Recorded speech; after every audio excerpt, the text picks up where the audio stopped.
રાજકોટ શહેરમાં number plate વગરના જે વાહનો ફરી રહ્યા છે એની સંખ્યા અસંખ્ય છે।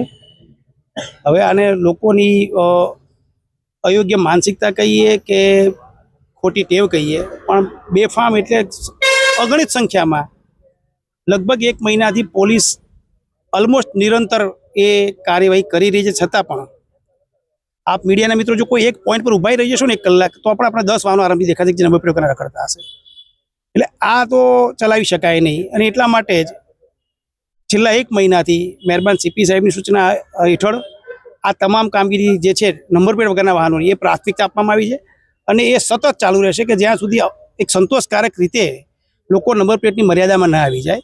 એટલે એના માટે જે કંઈ રસ્તાઓ કરવા પડી રહ્યા છે એ પોલીસ કરી રહી છે, અને આપ જોતા હશો કે લગભગ એકાંતરે દરરોજ નહીં તો એકાંતરે પોલીસ ક્યાંક ને ક્યાંક 2-2 કલાકની એવી ડ્રાઈવ ગોઠવી અને થાય એટલા વાહનોને અટકાવી પણ રહી છે, અને એની વિરુદ્ધ નિયમ મુજબની કાર્યવાહી કરી રહી છે। સર, રાજકીય આગેવાનો છે તેમની ગાડીઓમાં અને કાર્યકર્તાઓ છે તેમની ગાડીઓમાં જ નંબર પ્લેટ નથી હોતી।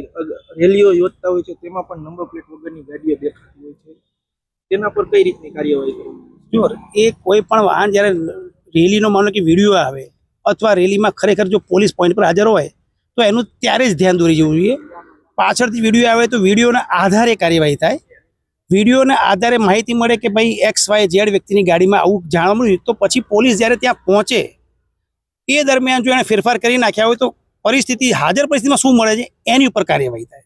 સર, ખાસ તો વાત કરીએ કે લોકોની માનસિકતા અત્યારે હવે ખરેખર બદલાવાની જરૂર છે, કારણ કે જે ક્રાઇમ ને બધું થતું હોય તેમાં પણ નંબર પ્લેટ નથી રાખતા હોતા। એને લઈને શું કહેશો, લોકોને શું સંદેશો? લોકોને સૂચના એટલી જ છે કે માની લો કે તમે સાવ સાચા અને સનિષ્ઠ નાગરિક છો, હવે તમે નંબર પ્લેટ વગર ફરી રહ્યા છો, તમે કદાચ વાહન લઈને નીકળ્યા ને હાથમાં મોબાઈલ ભૂલી ગયા છો, પર્સ ભૂલી ગયા છો, તમારી ઓળખાણ તો એવું બધું જ ભૂલી ગયા છો, અને તમારા વાહનનો અકસ્માત થયો તો એ સમયે તમારા વાહનમાં જો નંબર પ્લેટ નહીં હોય તો તમારી ઓળખાણ કરવી ઓર મુશ્કેલ બનશે। સમજાય છે મારો પ્રશ્ન? કે તમે નંબર પ્લેટ વગરનું વાહન લઈને નીકળ્યા છો, તમે હાઈવે રસ્તા પર નીકળ્યા, તમારો એક્સિડન્ટ થઈ ગયો, હવે આ દેખાય છે કે એક વ્યક્તિ ઘાયલ પડ્યો છે ને એ પાસે વાહન છે જે નંબર પ્લેટ વગરનું છે, તમારા ખિસ્સામાંથી કાગળ ગોતી, કાગળ નથી નીકળતા, મોબાઈલ નથી નીકળતો, તો આવા સમયે તમારા સગા સંબંધીઓને જાણ પણ કરવી છે તો કેવી રીતે પોલીસ કરે?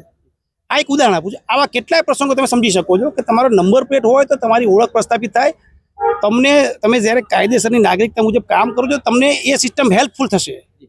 જે નંબર પ્લેટ વગર ફરે છે એ ખોટી માનસિકતા સાથે ફરતા હશે તો એને દંડ પણ થશે, અને ખોટા લોકો ઉપર કાર્યવાહી થાય, સાચા લોકોને વધારેમાં વધારે સારી કાયદાકીય વ્યવસ્થા મળે એના માટે નાગરિકો માટે જરૂરી છે કે પોતે નંબર પ્લેટ સાથે ફરે, અને આસપાસમાં કોઈ નંબર પ્લેટ વગરનું ફરતું હોય અથવા આસપાસમાં કોઈ રહેતું હોય જે કાયમ દેખાય કે મારી સોસાયટીમાં આવું છે તો ખાનગીમાં માહિતી આપો, અમે સોસાયટીની અંદર ન કરે પણ એ વ્યક્તિ રોડ પર આવે ત્યારે અચૂક કાર્યવાહી કરશું।